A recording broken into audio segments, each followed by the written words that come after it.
¿Te gustaría? Claro que sí. Y vamos a hacer la pregunta. Una pregunta, sí. Hazla. Vamos a hacer la pregunta. ¿Quiénes de los que están en este lugar están dispuestos a enfrentar el mar de pie? ¿Quiénes están dispuestos a enfrentar al mal? Amén. Amén. Quisiéramos que acudan a sus libreticas porque vamos a interpretar juntos el himno tema. Vamos a decirle a todo el universo que yo quiero estar de pie. No voy a seguir negociando con el pecado. Voy a santificar mi vida para mi Señor Jesús. Amén. Vamos a cantar este himno con todo el entendimiento y el espíritu correcto.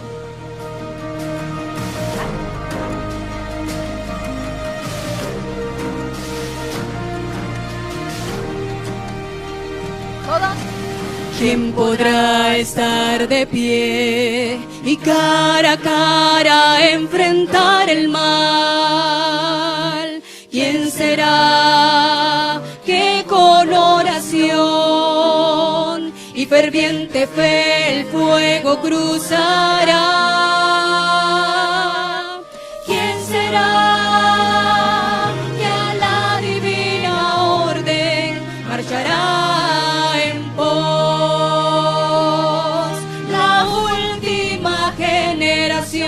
Solo avanza, enfrenta conflictos y adversidad.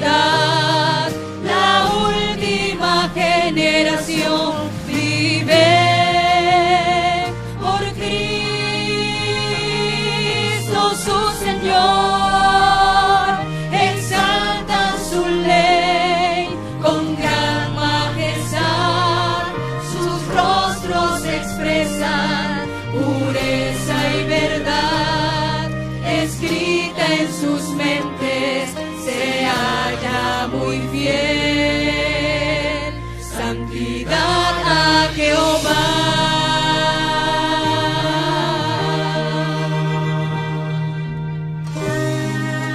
Anima a tu compañero a cantar. Es una generación que solo vive un escrito está, que no se guía por sus sentidos y no cede al engaño infernal. Aunque todo esté en contra de ellos, confiarán solo en Dios.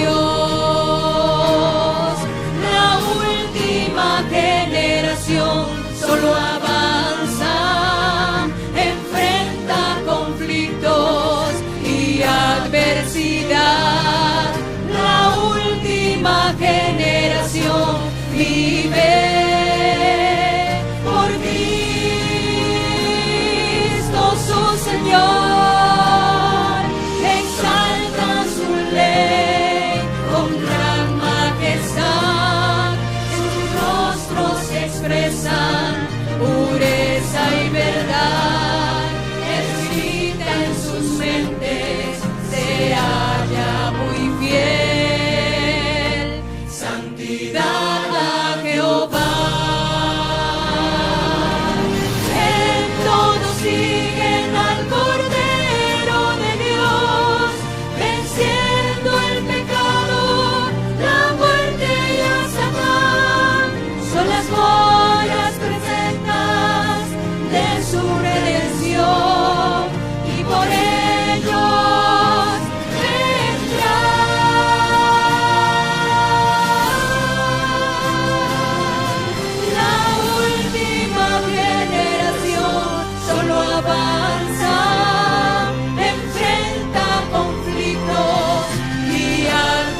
Amén.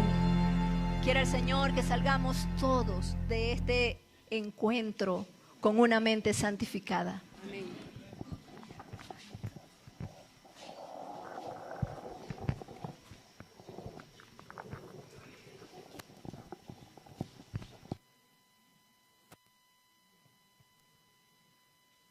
Buenas noches, feliz sábado, hermanos. Pueden sentarse.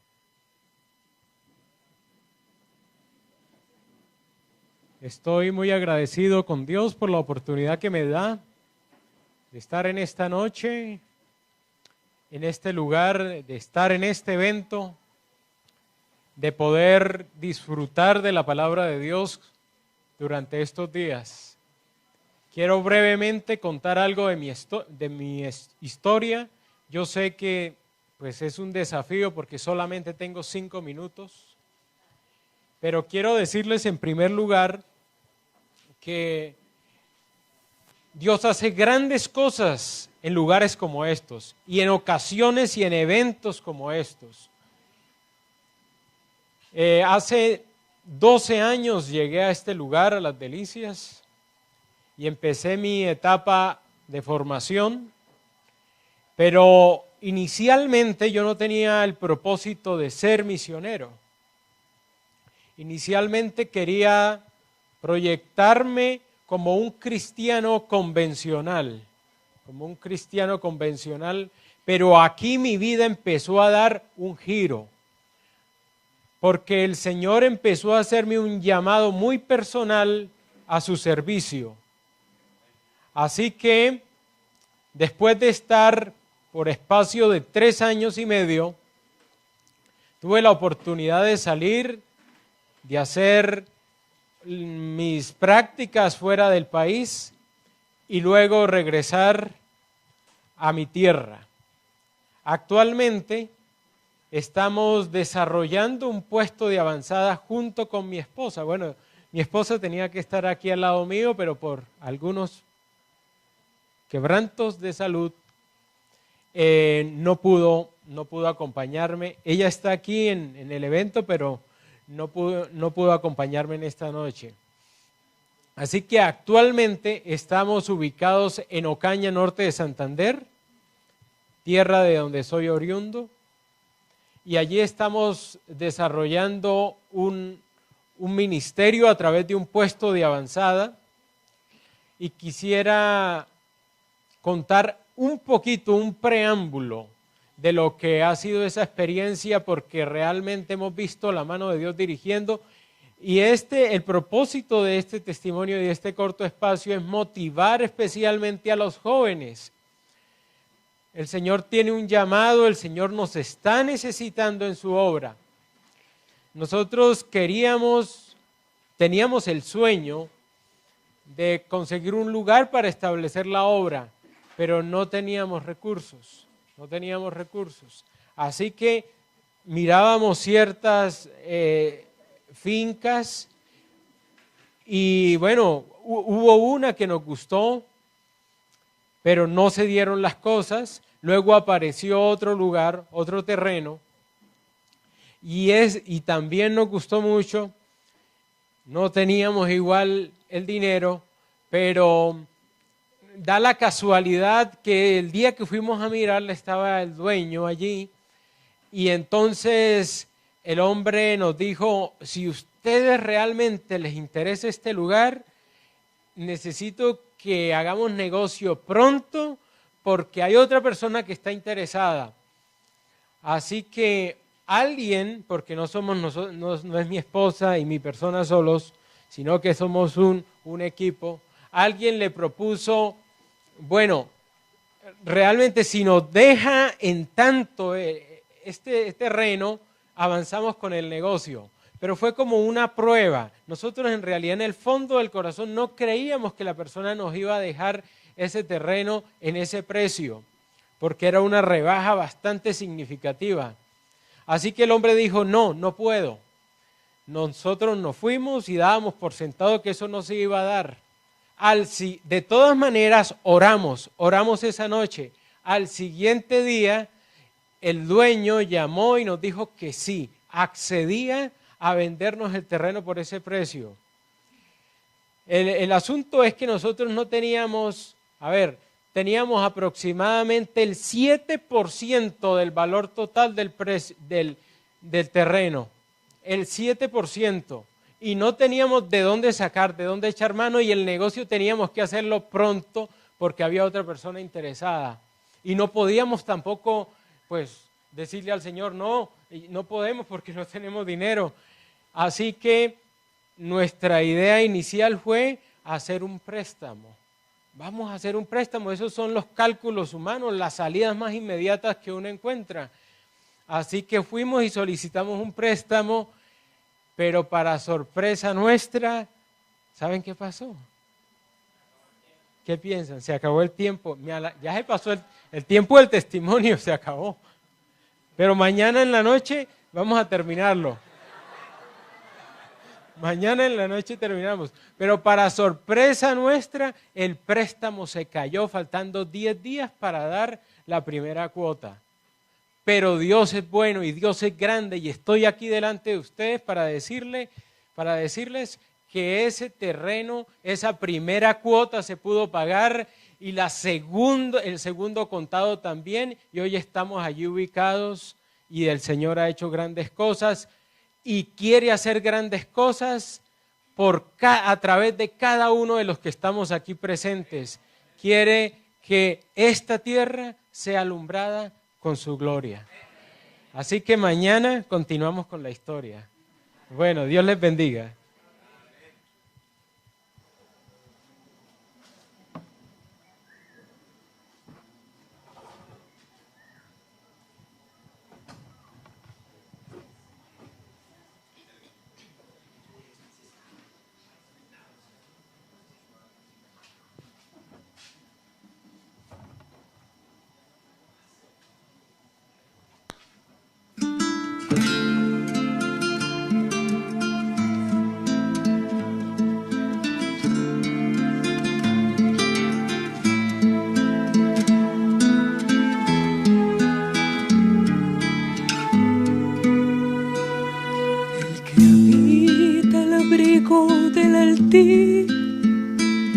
El que habita al abrigo del Altísimo morará bajo el Omnipotente. El que habita al abrigo del Altísimo morará bajo el Omnipotente. Diré a Jehová, esperanza mía, castillo mío, mi Dios, en quien confiaré.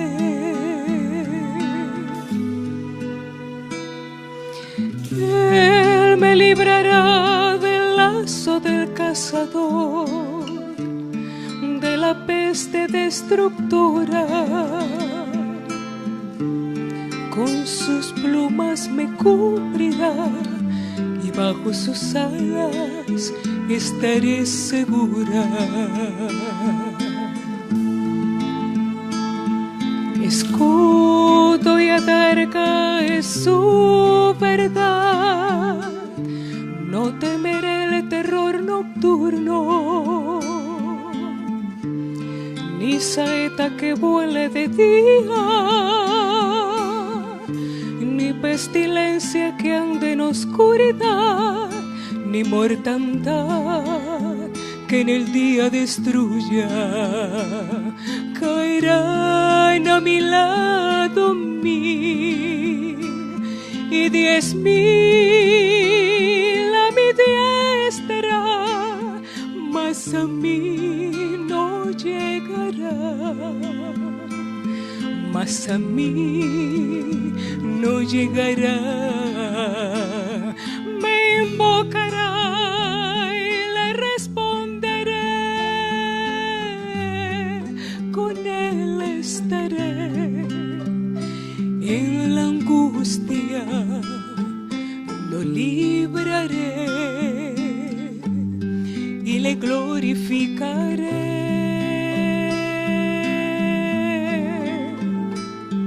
Lo saciaré de larga la vida y le mostraré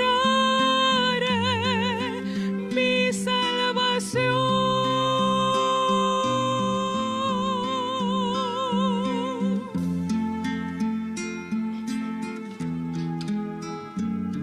El que habita el abrigo del Altísimo morará bajo el Omnipotente. El que habita el abrigo del Altísimo morará bajo el Omnipotente. Diré a Jehová, esperanza mía, castillo mío, mi Dios, en quien confiaré. En quien confiaré.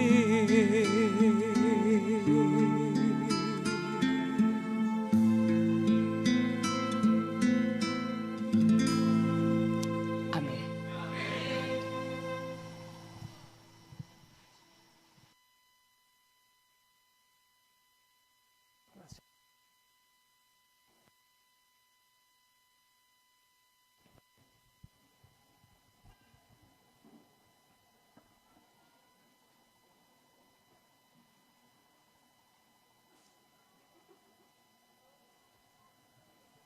Muy buenas noches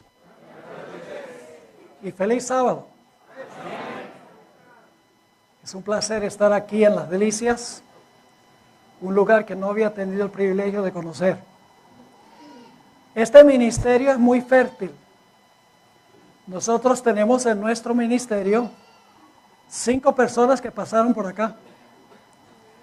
Posiblemente algunos de ustedes conozcan los nombres. Con nosotros está David Castellanos, su esposa. Además de eso tenemos a Alejo Varela, a Daniel Miranda y a su esposa Kelly.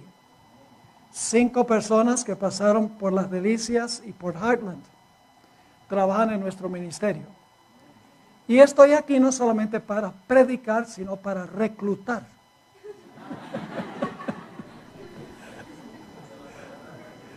Quiero advertirles eso. Es un lugar muy hermoso. La vida está llena de injusticias. Toda la lluvia la tienen ustedes acá. Donde nosotros estamos en California, estamos en una sequía atroz. Parece que van a racionar el agua empezando el próximo mes. Y ustedes aquí tienen una abundancia de agua. Pero me dicen que quisieran no tener tanto. Nuevamente reitero que para mí es un placer estar aquí, en este lugar tan hermoso. Me dieron una cena, no, un almuerzo que parecía cena por la hora. Y había, pero tanta comida, quedé maravillado, no me la pude comer toda, porque fue muchísima, comida deliciosa. Yo sé que hay personas aquí de todos los países prácticamente de Latinoamérica.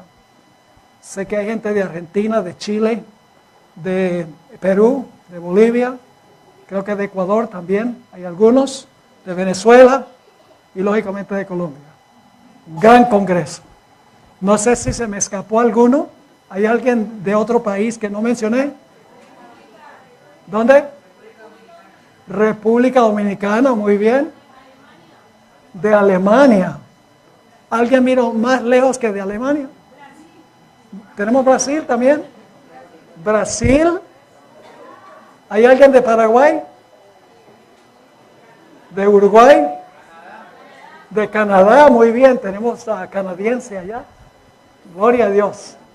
Las Naciones Unidas. Tenemos acá.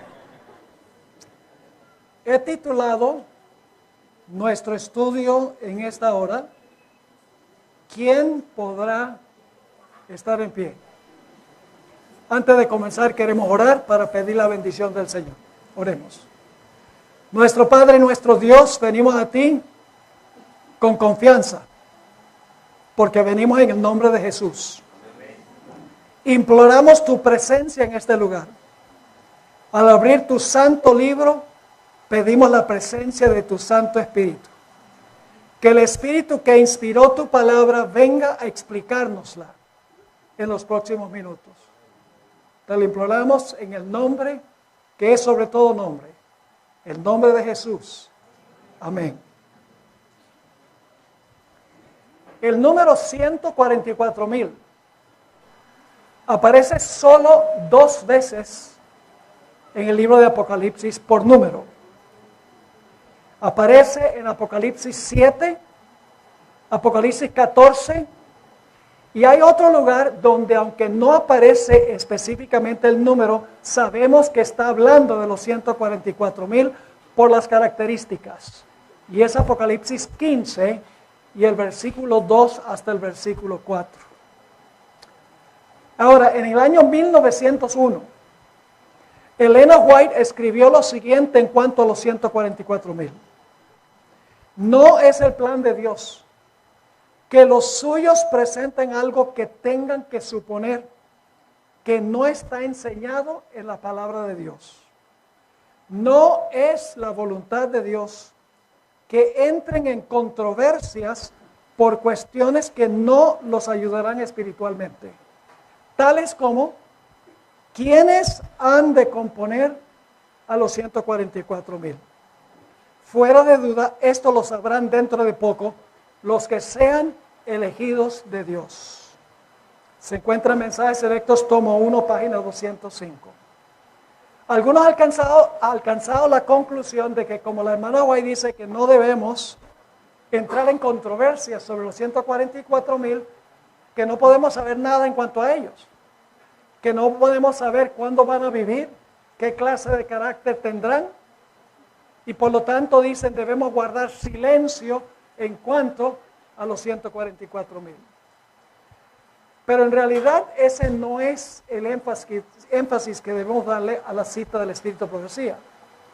La hermana White está diciendo que no podemos decir qué individuos específicamente van a pertenecer al grupo. No que no podemos saber cuándo va a vivir el grupo y qué características tendrá ese grupo.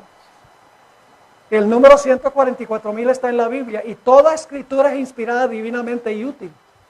Así que Dios no hubiera colocado en la Biblia algo que no podemos entender últimamente. En otra cita que encontramos solo en inglés que pude conseguir, dice lo siguiente a la sierva del Señor: luchemos con todas las fuerzas que Dios nos ha dado para estar entre los 144,000 y hagamos todo lo posible para ayudar a otros a ganar el cielo. Ahora, la Biblia presenta tan solo 2 categorías de salvos. La primera categoría de salvos son los que mueren antes de cerrarse la puerta de la gracia y serán resucitados cuando Jesús venga. El segundo grupo, representado por los 144,000, son los que después de se cierre la puerta de la gracia, van a vivir en el tiempo de angustia y van a recibir a Cristo Jesús estando vivos. Nunca pasarán por la muerte física este grupo. Las 2 categorías las menciona el apóstol Pablo. En primera de Tesalonicenses 4, 15 al 17 escribió: por lo cual os decimos esto en palabra del Señor, que nosotros que vivimos, ahí está el primer grupo, que vivimos, que habremos quedado hasta la venida del Señor, no precederemos a los que durmieron, ahí está el segundo grupo. Porque el Señor mismo, con voz de mando, con voz de arcángel y con trompeta de Dios, descenderá del cielo. Y ahora viene el primer grupo, y los muertos en Cristo resucitarán primero. Ahora viene el segundo grupo. Luego nosotros los que vivimos, los que hayamos quedado, seremos arrebatados juntamente con ellos, es decir, con los que murieron y resucitaron, en las nubes para recibir al Señor en el aire, y así estaremos siempre con el Señor. 2 grupos. Los 144,000 constituyen el grupo que pasará por el tiempo de angustia y estará vivo cuando Cristo venga en poder y gloria. Ahora, vamos a analizar un poco más detenidamente los pasajes que mencionan los 144,000. Pero antes de eso queremos ir a Apocalipsis, el capítulo 6 y el versículo 14 al 16, para ver qué pasará con los impíos cuando Jesús venga. Apocalipsis 6, 14 al 16 dice qué van a hacer los impíos cuando Jesús se manifieste. Dice así: y el cielo se desvaneció como un pergamino que se enrolla, y todo monte y toda isla se removió de su lugar. Y los reyes de la tierra, los grandes, los ricos, los capitanes, los poderosos, y todo siervo y todo libre, se escondieron en las cuevas y entre las peñas de los montes. Y decían a los montes y a las peñas: caed sobre nosotros y escondednos del rostro de aquel que está sentado sobre el trono y de la ira del Cordero. Así van a reaccionar los impíos ante la gloriosa venida de Jesús. Se van a esconder en las peñas, entre las peñas, y van a rogar que las peñas caigan sobre ellos para esconderlos del rostro del Cordero, de Cristo Jesús. Pero ahora nos preguntamos, ¿será que todos los seres humanos van a tener esa reacción? No. Apocalipsis 6 termina con una pregunta. Después de describir a los impíos que se esconden en las cuevas, que ruegan que las rocas caigan sobre ellos, el pasaje termina con una pregunta. En el versículo 17 dice: porque el gran día de su ira ha venido. ¿Y quién podrá permanecer en pie? Ahora, ¿qué significa esa expresión permanecer en pie? En el idioma griego es el antónimo de caerse. Permanecer en pie es el antónimo de caerse. Vamos a anotar algunos versículos. Marcos 3, 24 y 25, no los voy a leer, solo los voy a mencionar, ustedes los conocen. Marcos 3, 24 y 25 dice: un reino dividido contra sí mismo no puede ¿qué? No puede permanecer. Es la mismita palabra griega. Es decir, ese reino va a ¿qué? Va a caer, exactamente. Juan 8, 44 dice que Satanás no permaneció en la verdad, es decir, cayó de la verdad.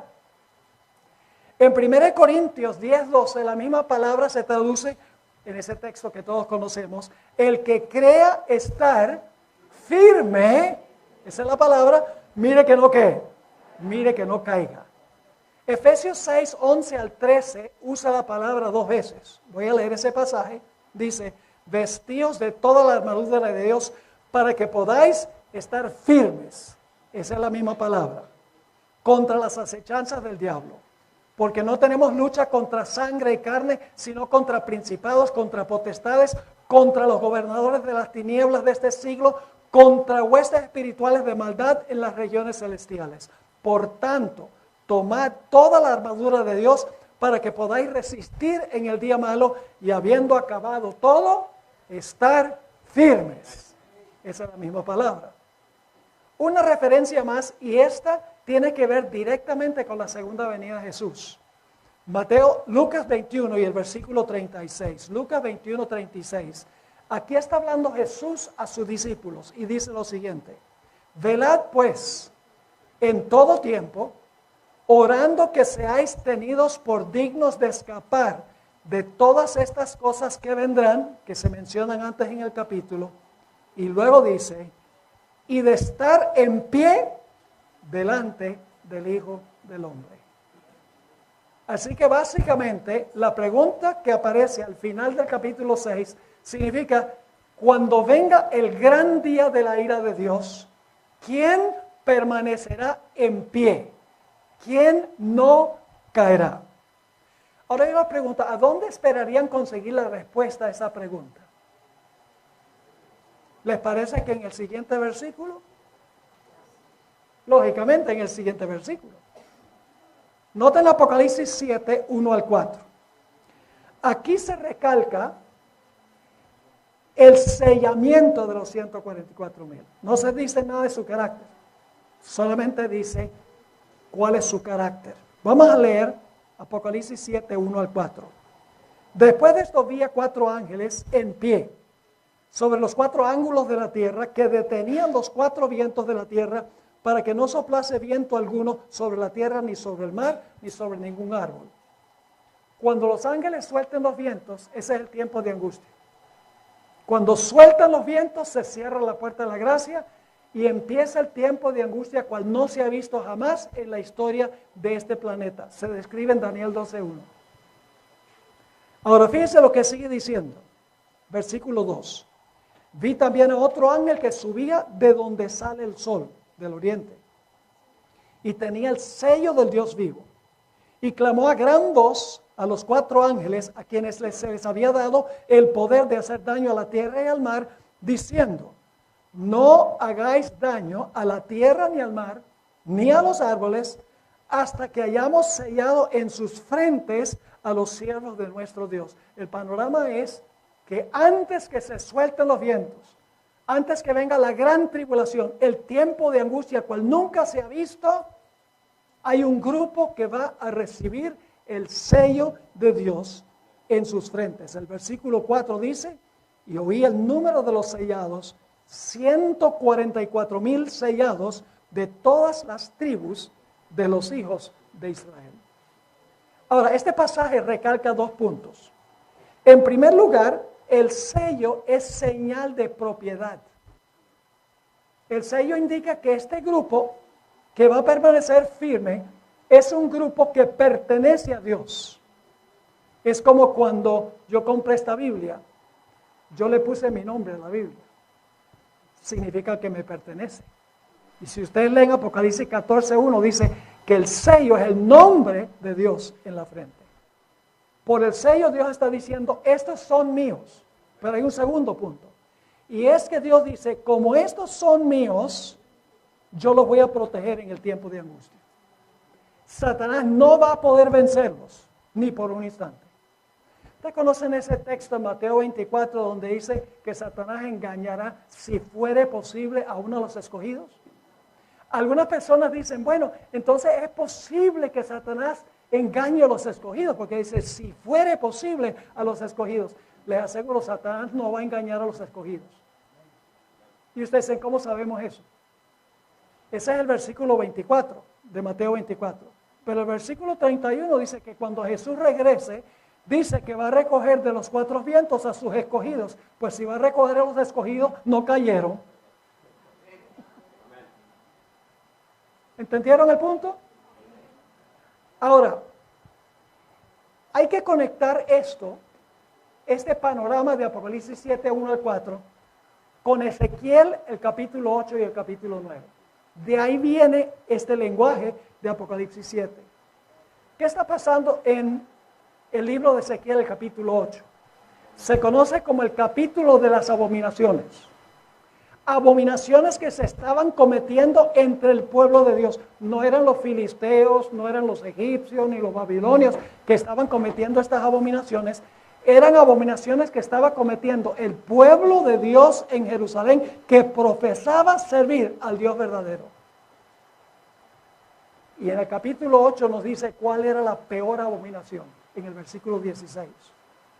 En realidad, Dios le mostraba a Ezequiel una abominación, y entonces Ezequiel decía: esa abominación es terrible, Señor. Dios le dice: no has visto nada, te voy a mostrar otra peor que esta.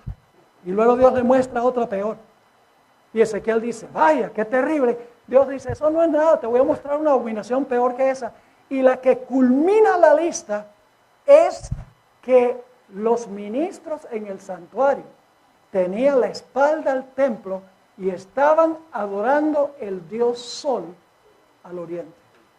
La peor abominación. Y por lo tanto Dios dice en el versículo 17: yo voy a destruir a esta ciudad. Pero ahora viene el punto clave. No todos los que estaban en la ciudad estaban adorando el sol. No todos estaban practicando las abominaciones. Había un grupo fiel.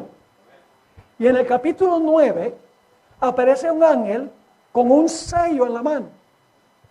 Y se le da una orden de sellar en la ciudad a los que clamaban y gemían por las abominaciones que se estaban cometiendo en la ciudad.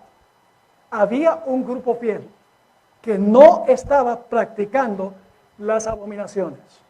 Y cuando vino el rey Nabucodonosor y destruyó la ciudad de Jerusalén, los que tenían el sello, su vida pues fue preservada.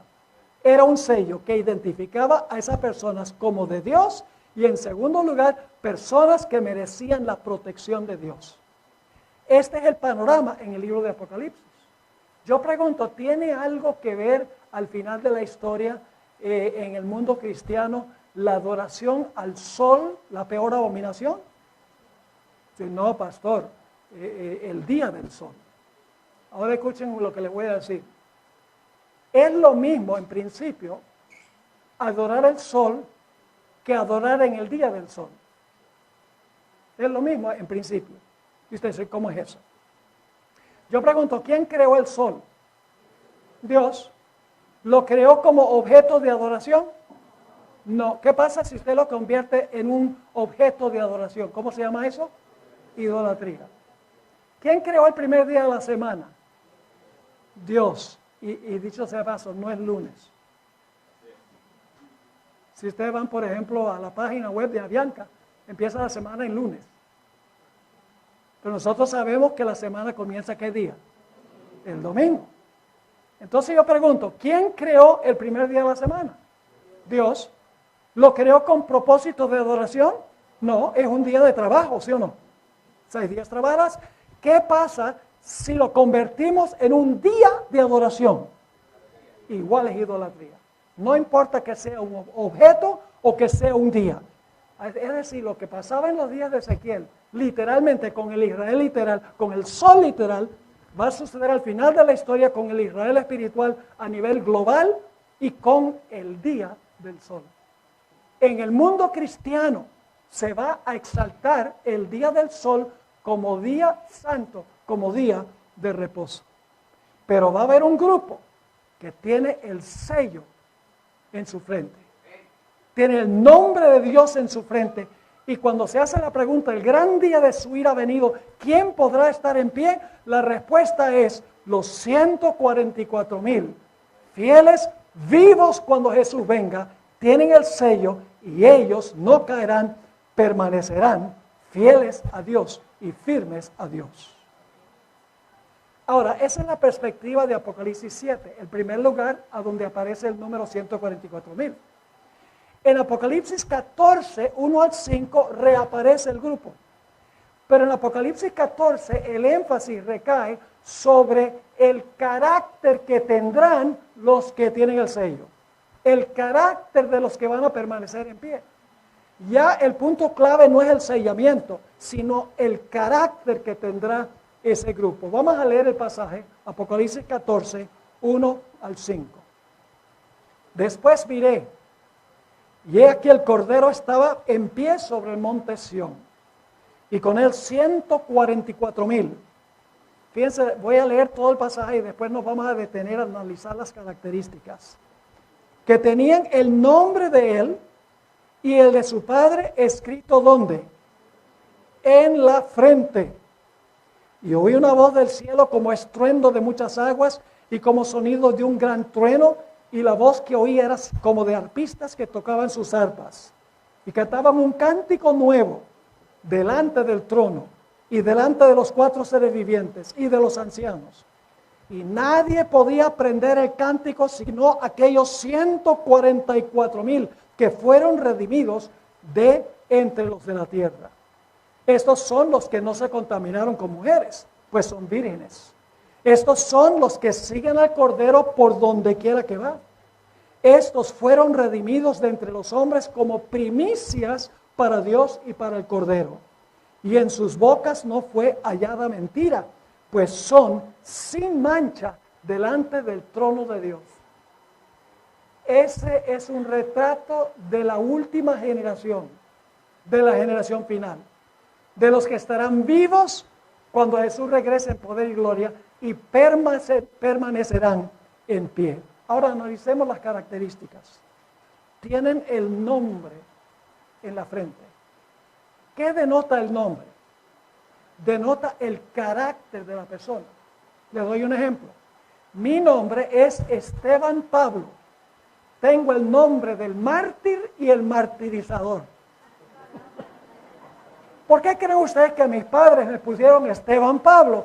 Dice, es muy bonito, nos gusta el sonido de esos nombres. No, porque ellos me explicaron cuando yo estaba creciendo, me dijeron, queremos que tengas la firmeza de Esteban y queremos que seas un predicador como el apóstol Pablo.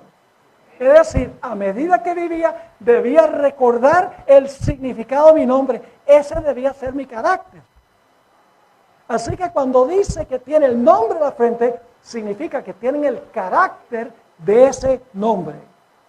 Dice que cantan un cántico de nuevo delante del trono. Y que nadie puede cantar ese himno sino los 144,000. Ahora escuchen bien. No significa que todos los redimidos no lo van a cantar, o no lo pueden cantar, o no lo pueden entender. Yo creo que todos los redimidos lo van a cantar. Pero entonces, ¿por qué dice que solo los 144,000 podían cantar ese himno? Les voy a explicar por qué razón. Cantan el cántico de Moisés y del Cordero. ¿Dónde encontramos eso por primera vez? En Éxodo 15. Es decir, para entender el cántico de Moisés y del Cordero, tenemos que volver a Éxodo 15. Y ustedes saben cuál es el contexto de eso. Venían los egipcios tras los israelitas. Parecía que los israelitas iban a perecer y algunos iban a ser llevados esclavos nuevamente. Y ustedes saben lo que sucedió. Se abrió el Mar Rojo, cruzaron el Mar Rojo y luego Dios ahogó a todos los egipcios. Quedaron libres en el otro lado del mar. Y luego entonces cantaron ese himno de Éxodo 15, el cántico de Moisés. Ahora yo quiero preguntarles, ¿creen ustedes que un músico hoy en día podría ponerle música a la letra de Éxodo 15? ¿Creen que algún buen músico podría ponerle letra a Éxodo 15? ¿Creen que nosotros podríamos cantar ese himno? Sí. ¿Lo podríamos cantar como lo cantó Israel? ¿Por qué no? Porque era el canto de su experiencia. Y la hermana White dice, ningún otro grupo lo puede cantar porque nadie ha pasado por esa experiencia sino los que están vivos cuando Cristo regrese en poder y gloria. Dice que fueron redimidos de la tierra, es decir, tuvieron pasiones humanas, tenían una naturaleza pecaminosa y sin embargo por la gracia de Dios vencieron el mal, vencieron el pecado y Dios los redimió de la tierra. Dice que no se contaminaron con mujeres. No significa que nunca se casaron, literalmente. Porque el matrimonio no contamina, si se contrae correctamente. Tiene que ser relaciones con mujeres ilícitas, con rameras.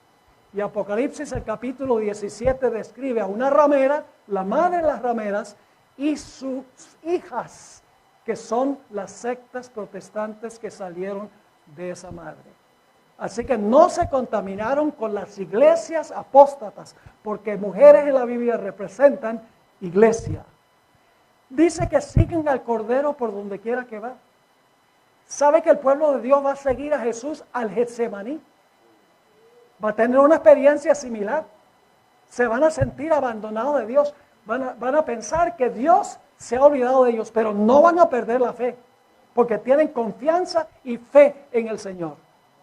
Es decir, van a seguir a Jesús al Getsemaní y también al Calvario. Van a seguir los pasos de Jesús, todos los pasos de su ministerio. Dice que son primicias para Dios y para el Cordero. ¿Saben por qué? ¿Por qué se les llama primicias? Porque ellos son los primeros en recibir un cuerpo inmortal e incorruptible. Después que ellos son librados por la voz de Dios como primicias, entonces hay una resurrección especial de otras personas poco después, y luego, si leen el conflicto de los siglos, viene la resurrección general. Es decir, son los primeros en ser glorificados por Dios, esa generación de los que están vivos. Y luego dice que en su boca no fue hallado engaño o mentira. Ahora, entonces tienen que tener un corazón limpio, porque de la abundancia del corazón habla la boca. Así que si en su boca no hay engaño, en su corazón tampoco hay ¿qué? Engaño. Y luego dice que son sin mancha delante del trono de Dios.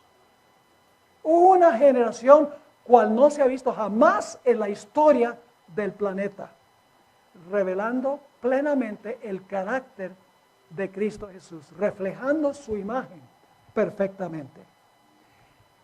El tercer lugar donde se encuentran los 144,000, no por número, sino por características, es Apocalipsis 15 y el versículo 2 al 4. Apocalipsis 15, versículo 2 al versículo 4. Dice allí, vi también como un mar de vidrio, mezclado con fuego, y a los que habían alcanzado, ¿qué cosa? La victoria sobre la bestia y su imagen y su marca y el número de su nombre, en pie sobre el mar de vidrio, con las arpas de Dios. Y cantan el cántico de Moisés, siervo de Dios, y el cántico del Cordero. Sabemos que son los 144,000.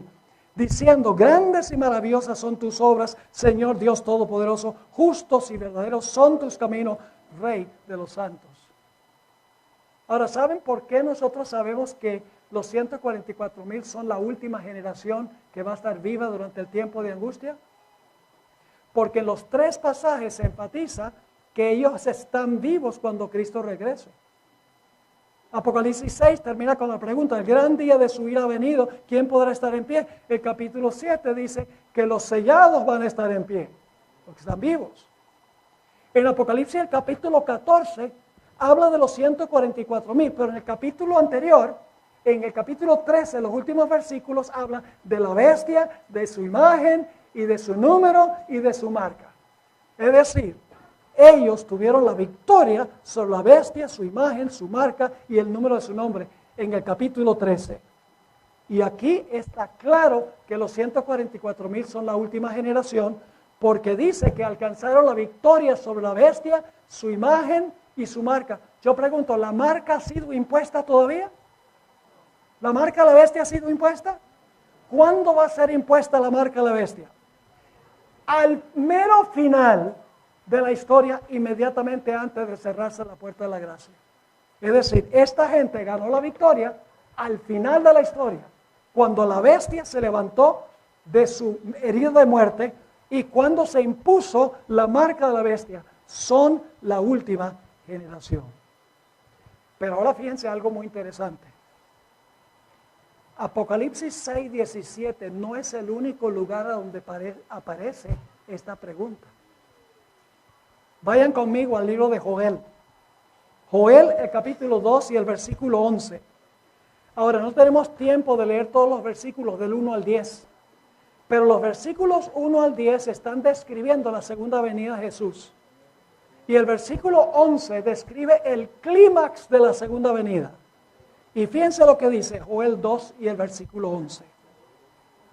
Y Jehová dará su orden delante de su ejército.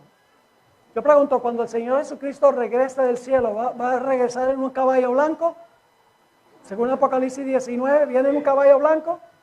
Sí. ¿Quiénes le siguen? Los ejércitos celestiales. De eso está hablando aquí. Y Jehová dará su orden delante de su ejército, porque muy grande es su campamento. Fuerte es el que ejecuta su orden. Ahora escuchen bien. Porque grande es el día de Jehová y muy terrible. ¿Y quién podrá soportarlo? ¿Es la misma pregunta? Ahora, ¿dónde esperarían conseguir la respuesta? ¿Qué tal el siguiente versículo? Los siguientes versículos habla del carácter y del arrepentimiento del grupo que va a permanecer en pie. Vamos a leer Joel 2 y el versículo 12 en adelante. Por eso, ¿qué significa eso? Por eso. Bueno, notamos que leímos porque grande es el día de Jehová y muy terrible, ¿quién podrá soportarlo? Y luego dice, por eso, como viene el gran día de ira, por eso, pues ahora dice Jehová, ¿qué debe hacer la gente para permanecer en pie? Convertidos a mí con medio corazón. Bueno, no, quería estar seguro de que estaban despiertos. con todo vuestro corazón. ¿Con qué? Ayuno, ¿y qué más? Y oro, ¿y qué más? ¿Recuerdan Ezequiel, el capítulo 9? Y con lamento. Rasgad vuestro corazón y no vuestros vestidos, y convertíos a Jehová vuestro Dios, porque misericordioso es y clemente, tardo para la ira y grande misericordia, y que se duele del castigo. ¿Quién sabe si volverá y se arrepentirá y dejará bendición tras él? Esto es ofrenda y libación para Jehová vuestro Dios. Y luego menciona la fiesta de las trompetas. Saben que la fiesta de las trompetas tenía el propósito de anunciar el día de expiación, que pronto iba a venir el día de expiación, cuando se sacaban los pecados del santuario, se purificaba el santuario. Así que dice, tocad trompeta en Sión, proclamad ayuno, convocad asamblea, reunid a los que maman, salga de su cámara el novio y de su tálamo la novia. Entre la entrada y el altar, que debían hacer los dirigentes espirituales, y oren los sacerdotes ministros de Jehová y digan, perdona, oh Jehová, a tu pueblo, no entregues al oprobio tu heredad, para que las naciones se enseñoreen de ella. ¿Por qué han de decir entre los pueblos, dónde está su Dios? ¿Saben que eso es exactamente lo que van a decir los enemigos del pueblo de Dios según el conflicto de los siglos?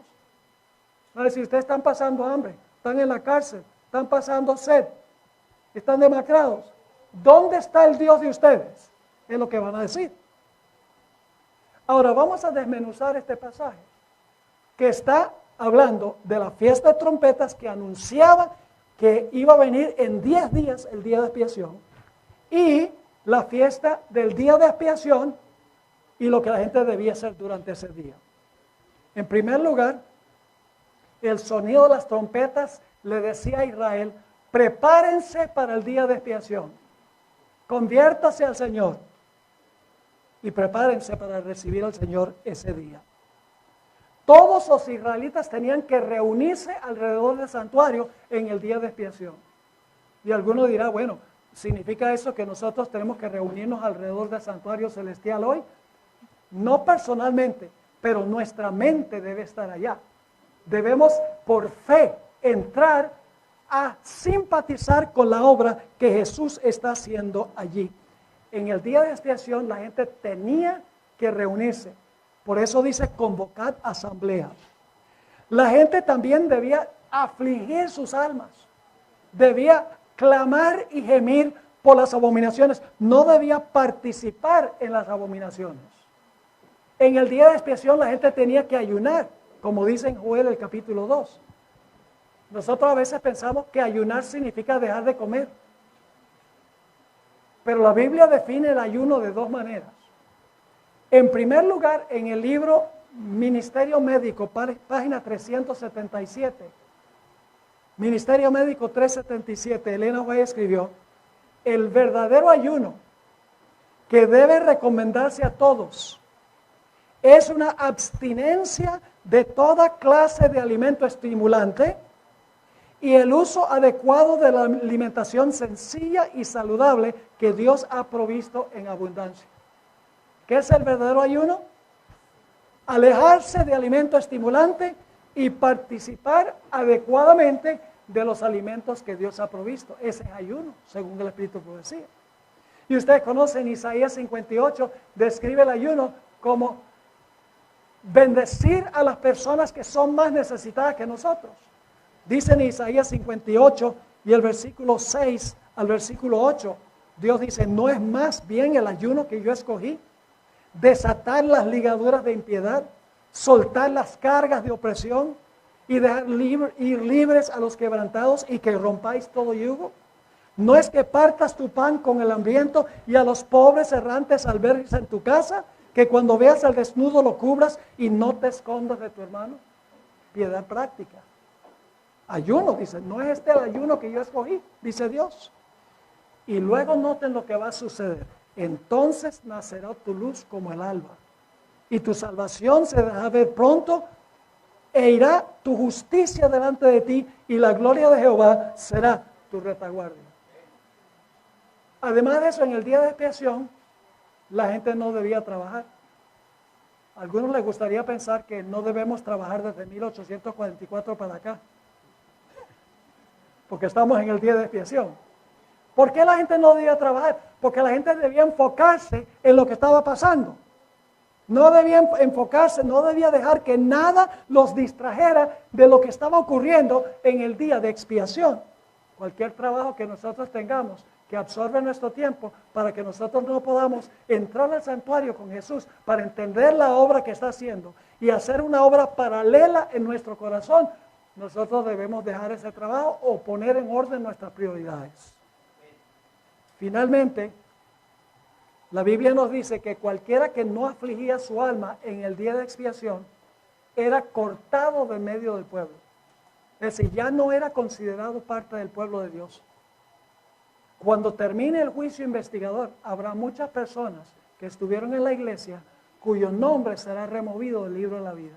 Será cortado de medio del pueblo de Dios. Y no solamente esa persona debía ser cortada, sino que también debía ser destruida, según Levítico el capítulo 23. Ahora, entonces encontramos la pregunta en Apocalipsis 6, 17. Encontramos la pregunta en Joel 2:11, pero no son los únicos lugares donde está la pregunta. Vamos al libro de Isaías, el capítulo 33, y el versículo 14 al 16. Isaías 33, 14 al 16. Habla primero de los pecadores. Y quiero que noten, jóvenes, que cada vez que se hace la pregunta, se enfatiza la conducta que tendrá la generación final. Dice allí en Isaías 33, versículo 14, los pecadores se asombraron en Sión, espanto sobrecogió a los hipócritas. Y viene la pregunta, dos preguntas similares. ¿Quién de nosotros morará con el fuego consumidor? ¿Quién es el fuego consumidor? Hebreos 12, 28 y 29 dice, Jehová nuestro Dios es fuego consumidor. Deuteronomio 4 lo dice también, versículos 23 y 24. En otras palabras, ¿quién de nosotros morará con Dios, quien es fuego consumidor? ¿Quién de nosotros habitará con las llamas eternas? ¿Saben lo que dice la mayoría de los cristianos? Que son los impíos los que van a estar eternamente consumiéndose en las llamas del infierno. Pero la Biblia dice que son los fieles los que van a estar en el fuego y no se van a quemar. Fíjense lo que sigue diciendo. Después de hacer la pregunta, ¿quién de nosotros morará con el fuego consumidor? ¿Quién de nosotros habitará con las llamas eternas? Ahora viene la respuesta y se enfatiza la conducta o el carácter de aquellos que van a poder habitar en la presencia de un Dios santo. Dice, el que camina en justicia. Cuando la Biblia usa la palabra caminar, simbólicamente significa conducta. El que dice estar en él debe andar como él anduvo. Así que dice, el que camina en justicia y habla lo recto, el que aborrece la ganancia de violencias, el que sacude sus manos para no recibir cohecho, el que tapa sus oídos para no oír propuestas sanguinarias, el que cierra sus ojos para no ver cosa mala. Todos son aspectos de la conducta, ¿sí o no? Son los que van a habitar con las llamas eternas. Y luego dice, este habitará en las alturas. Fortaleza de roca será su lugar de refugio, se le dará su pan y sus aguas serán seguras. Una referencia que aparece en Apocalipsis 7:17, donde dice que los fieles no tendrán más hambre ni tendrán más sed durante la gran tribulación. Pero ese no es el único lugar donde aparece la pregunta. Vamos al Salmo 15. Una conexión directa, una conexión completamente directa con la pregunta de Apocalipsis 6:17. Dice allí en el Salmo 15:1, Jehová, ¿quién habitará en tu tabernáculo? Y ahora noten, ¿quién morará en tu monte santo? ¿Cómo se llama el monte santo de Jehová? Sión. ¿Dónde están parados los 144,000? En el monte Sión. Esto es un pasaje que está hablando de los 144,000. Así que dice, ¿quién habitará en tu tabernáculo? ¿Quién morará en tu monte santo? Fíjense nuevamente, la respuesta tiene que ver con la conducta. con el carácter, con las obras. Ahora, nosotros no somos salvos por obras, pero nuestras obras demuestran si estamos conectados con Jesús. Fíjense lo que dice aquí, el versículo 2. El que anda en integridad, el que hace justicia, habla verdad en su corazón. ¿Recuerdan que en su boca no fue hallado mentira? Habla verdad en su corazón. El que no calumnia con su lengua, ni hace mal a su prójimo, ni admite reproche alguno contra su vecino. Aquel a cuyos ojos el vil es menospreciado, pero honra a los que temen a Jehová. El que aún jurando en daño suyo, no por eso cambia. Quien su dinero no dio a usura, ni contra el inocente admitió cohecho. Y ahora fíjense cómo termina. El que hace estas cosas no resbalará jamás. Es decir, no va a ¿qué? A caer. Siempre se enfatiza la conducta. Hoy en día la creencia de que solo cree en el Señor Jesucristo, Él te justifica y tu vida no importa. Pero la Biblia nos dice que la generación final estará tan conectada con Cristo Jesús que su conducta reflejará el carácter de Jesús plenamente en su vida práctica. Pero ese no es el único lugar donde aparece la pregunta. Vamos al libro de Nahum, capítulo 1 y el versículo 6 y 7. Nahum, el capítulo 1 y el versículo 6 y 7. El versículo 6 tiene la pregunta. Dice, ¿quién permanecerá delante de su ira? ¿Y quién quedará en qué? ¿Están ahí o no están ahí? Tal vez estoy avanzando demasiado rápido. ¿Quién permanecerá delante de su ira? ¿Y quién qué? Quedará en pie en el ardor de su enojo. Su ira se derrama como fuego y por él se hienden las peñas. Ahora viene la respuesta. Jehová es bueno. Fortaleza en el día de la ¿qué? De la angustia. Y conoce a los que en él ¿qué? A los que en él confían. ¿Quiénes son los que van a habitar y van a permanecer firmes en el día de la ira de Jehová? Los que en él confían.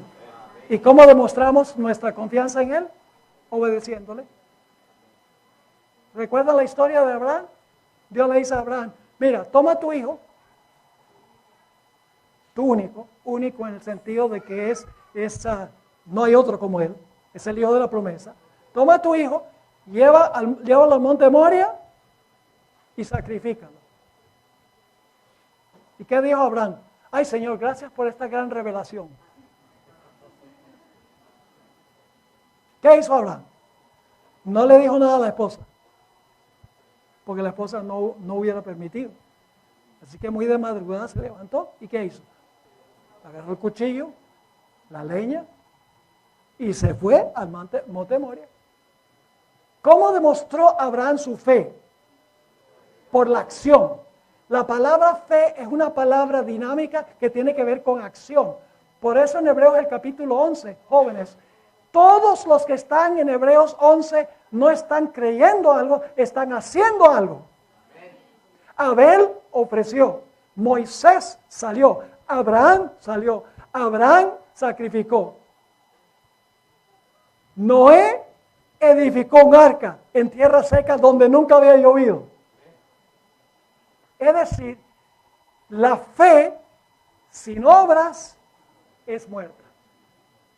La generación final será gente de fe y lo demostrarán que confían en Dios porque en sus obras ellos obedecen implícitamente lo que Dios dice. Pero ese no es el único lugar donde aparece la pregunta.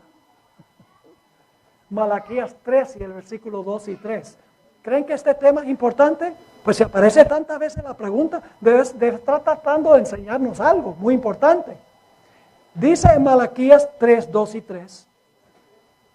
¿Y quién podrá soportar el tiempo de su venida? ¿O quién podrá estar qué? En pie cuando Él se manifieste. ¿Dónde esperamos conseguir la respuesta? Pues el siguiente versículo sería buena idea, ¿no? Dice, porque Él es como fuego purificador y como jabón de lavadores, y se sentará para afinar y limpiar la plata, símbolo del pueblo de Dios, porque limpiará a los hijos de Leví y los afinará como a oro y como a plata, y traerán a Jehová ofrenda en justicia. En la Biblia, el oro puro representa a aquellos en cuyo su carácter, la escoria, ha sido consumida. ¿Ustedes saben cómo es que refinan el oro? Lo meten en un horno súper caliente, y es tan caliente el fuego que quema toda la escoria, y por el otro lado sale oro puro. De eso está hablando aquí, porque está comparando, dice, limpiará a los hijos de Leví, los afinará como a oro y como a plata, y traerán a Jehová ofrenda en justicia. Elena White tuvo un comentario muy interesante en cuanto a este pasaje. En el conflicto de los siglos, ella escribió lo siguiente. El profeta dice, ahora cita los versículos que acabo de leer: pero ¿quién es capaz de soportar el día de su advenimiento? ¿Y quién podrá estar en pie cuando Él apareciere? Porque será como el fuego del acrisolador y como el jabón de bataneros, pues que se sentará como acrisolador y purificador de la plata, y purificará a los hijos de Leví y los afinará como el oro y la plata, para que presenten a Jehová ofrenda en justicia. Y ahora ella va a comentar sobre estos versículos. Los que vivan en la tierra, cuando cese la intercesión de Cristo en el santuario celestial, deberán estar en pie en la presencia del Dios Santo sin mediador. En el tiempo, creo que en la página 467, se me olvidó anotar la referencia. Déjenme preguntarles esto, hermanos y hermanas. Si tendremos que vivir sin intercesor durante el tiempo de angustia, ¿habrá sido necesario vencer por completo el pecado? Sí, Señor. ¿Cómo sabemos eso? Lo sabemos porque todos los pecados son purificados del santuario inmediatamente inmediatamente antes de cerrarse la puerta de la gracia. ¿Vamos a poder nosotros contaminar otra vez el santuario durante el tiempo de angustia? No vamos a poder contaminar el santuario durante el tiempo de angustia, porque el santuario ha sido, ¿qué? Purificado. Ustedes saben que la hermana White dice que cuando se cierra la puerta de la gracia, el Señor Jesucristo se va a quitar sus vestiduras sumos sacerdotales y se va a poner sus vestiduras reales. Una vez una persona me preguntó, ¿y dónde dice la Biblia eso? Entonces yo le dije, bueno, ¿qué está haciendo Jesús en el cielo ahora? Dice, está sirviendo como sumo sacerdote, intercediendo. Le dije, muy bien.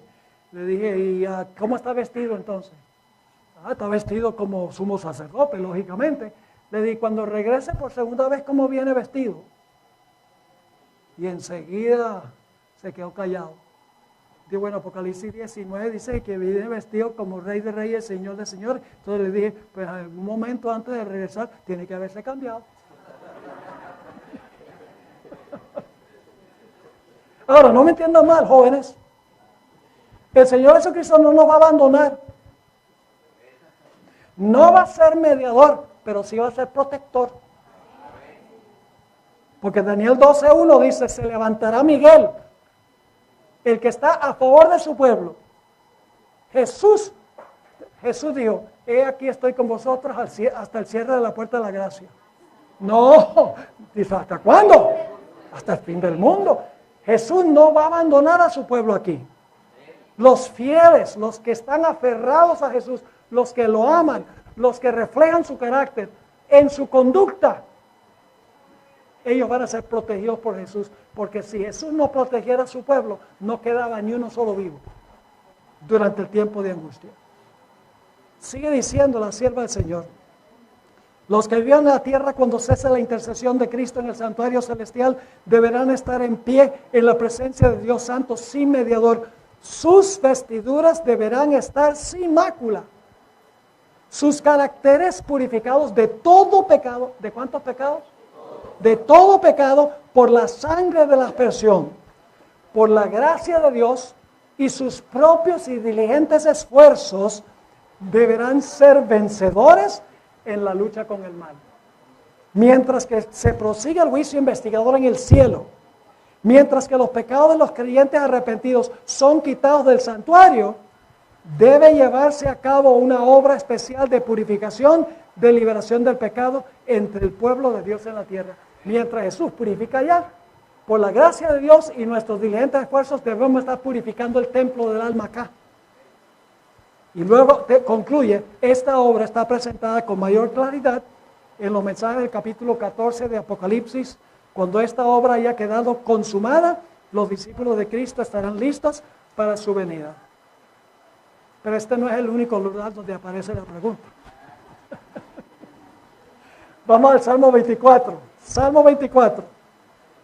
Ahora, este himno se cantó por primera vez cuando Jesús ascendió al cielo y se abrieron los portales de la ciudad para que Jesús entrara en medio de la hueste angélica. Pero se va a cantar de nuevo cuando Jesús regrese y con los ángeles regrese con todos los redimidos al cielo. Dice allí en el Salmo 24, el versículo 3, ¿quién subirá al monte de Jehová? ¿Cuál es el monte de Jehová? Sión, muy bien. ¿Y quién estará en su lugar santo? Fíjense nuevamente el énfasis sobre la conducta. Dice, el limpio de manos y puro de corazón, el que no ha elevado su alma a cosas vanas, ni jurado con engaño. Él recibirá la bendición de Jehová y justicia del Dios de salvación. Tal es la generación de los que le buscan, de los que buscan tu rostro, oh Dios de Jacob. Entonces la pregunta es, ¿quiénes son los que van a estar en pie? Los 144,000 van a permanecer. Ahora, fue muy lindo el himno, la música especial que escuchamos hoy del Salmo 91. El Salmo 91 es el Salmo de la gran tribulación. Es el Salmo del tiempo de angustia. Voy a leer, empezando en el versículo 1, voy a darme el lujo de leer desde el versículo 1 hasta el versículo 12. Noten lo que dice. El que habita al abrigo del Altísimo morará bajo la sombra del Omnipotente. Diré yo a Jehová, esperanza mía y castillo mío, mi Dios en quien confiaré. Él te librará del lazo del cazador, de la peste destructora. Con sus plumas te cubrirá y debajo de sus alas estarás seguro. Escudo y adarga es su verdad. No temerás el terror nocturno, ni saeta que vuele de día, ni pestilencia que ande en oscuridad, ni mortandad que en medio del día destruya. Caerán a tu lado 1,000 y 10,000 a tu diestra, mas a ti no llegará.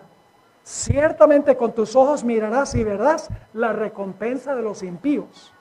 Porque ahora viene la clave, porque has puesto a Jehová, que es mi esperanza, al Altísimo por tu habitación, no te sobrevendrá mal, ni plaga tocará tu morada. Las plagas no tocarán al pueblo de Dios durante el tiempo de angustia.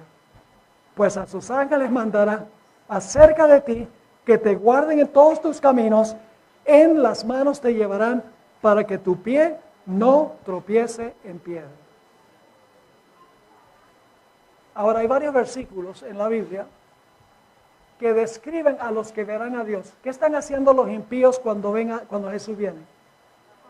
No, están escondiéndose en las cuevas y rogando que las peñas caigan sobre ellos porque no quieren ver ¿qué? El rostro del que está sentado sobre el trono, que es Cristo Jesús. Entonces, ¿quiénes son los que van cuando vean a Jesús? Van a decir, aquí es nuestro Dios, le hemos esperado, Él nos salvará. ¿Quiénes son esos? Note lo que dice Mateo 5:8. Lo voy a leer rapidito. Bienaventurados los de limpio corazón, porque ellos verán a Dios. Isaías 33:17. Después de hacer la pregunta, ¿quién puede habitar en medio de las llamas? Dice, tus ojos verán al Rey en su hermosura. Verán la tierra que está lejos, que es la patria celestial. Primero de Juan 3:1-3. Mirad cuál amor nos ha dado el Padre para que seamos llamados hijos de Dios. Por eso el mundo no nos conoce porque no le conoció a Él. Amados, ahora somos hijos de Dios y aún no se ha manifestado lo que hemos de ser. Pero sabemos que cuando Él se manifieste, aquí viene la clave, cuando Jesús se manifieste, seremos semejantes a Él porque le veremos tal como Él es. Y luego note lo que dice, y todo aquel que tiene esta esperanza en Él, ¿qué debe estar haciendo ahora?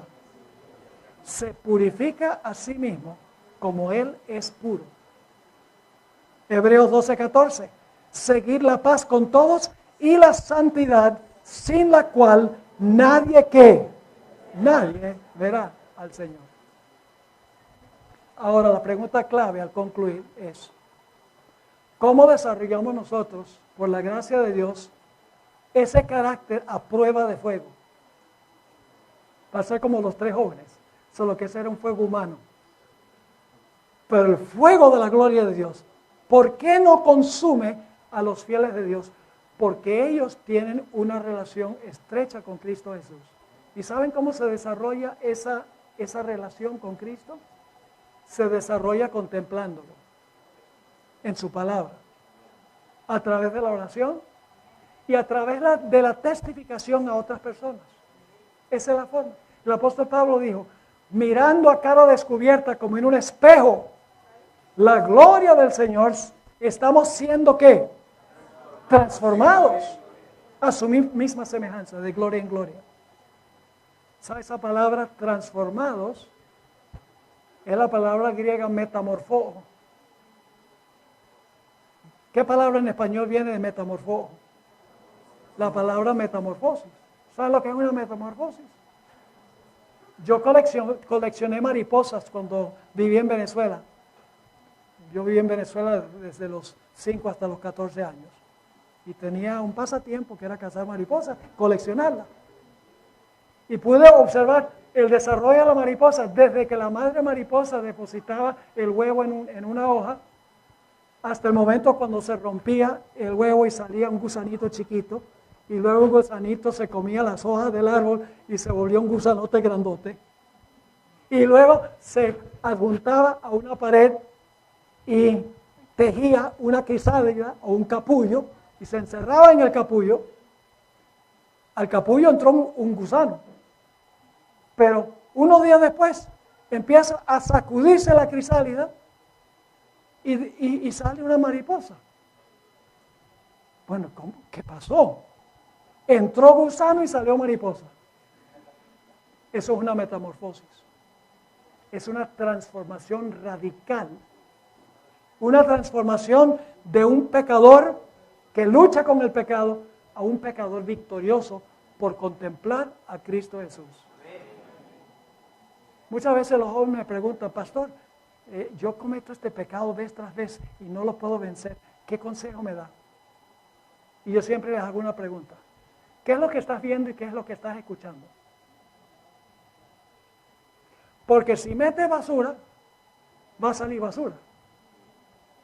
Tú no vas a meter basura en una caneca y entonces sale cosas muy, muy bonitas y muy buenas. ¿No? Lo que metemos por los ojos y por los oídos primordialmente es lo que nosotros somos. Entonces yo les pregunto, ¿qué están viendo y qué están escuchando? Y muchas veces baja la cabeza y dice, bueno, pastor, mejor no le digo. Que están llenando la mente de cosas mundanas. ¿Cómo vamos a reflejar el carácter de Cristo? Contemplando cosas mundanas y escuchando cosas mundanas. No podemos tener una victoria de esa manera. Contemplando a Jesús. La sierva de Dios dice, por lo menos 1 hora cada día, contemplando la vida de Cristo, particularmente las escenas finales. Y dice que mientras más hacemos eso, más vamos a querer vencer el pecado. ¿Saben por qué? Porque vamos a ver lo que el pecado le hizo a Jesús. Lo escuchamos diciendo en el Getsemaní, Padre, si puede pasar esta copa de tu ira, porque era la ira de Dios que estaba en la copa, el vino de la ira de Dios que Jesús iba a beber en lugar de todos los seres humanos. Cuando nosotros vemos a Jesús sudando gotas de sangre, mientras decía esas palabras, Cuando lo escuchamos decir en la cruz, Dios mío, ¿por qué me has desamparado? Mientras más contemplamos, decimos, el pecado es terrible. Mire lo que hizo a Jesús. Y luego contemplamos y decimos, Jesús es tan hermoso, es tan lindo, vivió una vida tan perfecta y yo soy tan imperfecto. A medida que contemplamos a Jesús, llegamos a odiar el pecado y a amar a Jesús. Ese es el secreto de la victoria. Y a veces yo escucho a algunos jóvenes, no tanto en Latinoamérica, pero en los Estados Unidos, donde los jóvenes son mucho más liberales en su conducta, dicen, ir al cine yo no le veo nada malo. Y lo que yo les digo es, pues entonces voy a orar para que Dios te arregle los ojos, si no le ves nada malo. Y entonces les digo, tú puedes invitar a Jesús a sentarse al lado tuyo en el cine para ver adulterio, fornicación, mentira, espiritismo, violencia. ¿Tú crees que Jesús se va a sentar al lado tuyo ahí para deleitarse de lo que tú estás viendo? Si el joven dice que sí, oro por él o por ella. Porque en realidad, mis hermanos jóvenes, damas, la victoria sobre el pecado se gana por nuestros hábitos diarios, por la contemplación. Dios tendrá un grupo de fieles. Yo creo que nosotros estamos ya en la recta final de la historia de este mundo. Cuando nosotros vemos cómo todas las señales se están uniendo, desastres, conflicto político, guerras, pandemia, todas estas cosas están uniéndose. Y pronto el Señor Jesucristo va a terminar su obra en el santuario. Es tiempo de que nosotros, jóvenes, dediquemos nuestro tiempo a lo que realmente edifica, a lo que realmente nos lleva a reflejar el carácter de Jesús. ¿Quieren ustedes tener esa experiencia con Jesús? ¿Desean tener esa experiencia? ¿Quieren que yo ore para que Dios nos dé esa experiencia? Bueno, oremos. Padre, gracias te damos por la claridad de tu santa palabra. Sabemos que muy pronto se terminará la obra de Jesús en el santuario. Y entonces se cerrará la puerta de la gracia. Cuando se pronunciarán las terribles palabras, el que es inmundo sea inmundo todavía, el que es injusto sea injusto todavía, el que es santo santifíquese todavía, el que es justo justifíquese todavía. El momento final, cuando ya no habrá oportunidad. Señor, ayúdanos a aprovechar estos tiempos de relativa paz, dedicándonos a la oración, dedicándonos al estudio de tu palabra, a la contemplación de Jesús en la palabra y a contarle a otros la maravilla de la obra que tú nos has dado en nosotros. Gracias te damos, Señor, por bendecir a esta juventud tan entusiasta. Y tú has visto las manos levantadas. Te ruego, Señor, que tú respondas cada deseo de cada corazón. Te lo pido en el nombre de Jesús. Amén. Amén.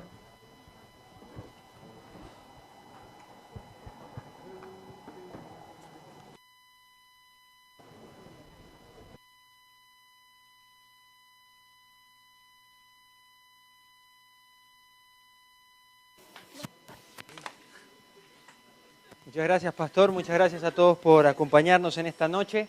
Ha sido una programación de mucha bendición. ¿Ustedes lo creen así? Amén. ¿Están animados? Amén. ¿Están dispuestos? Amén. ¿Hacemos vigilia esta noche? Amén. Amén. No, hay que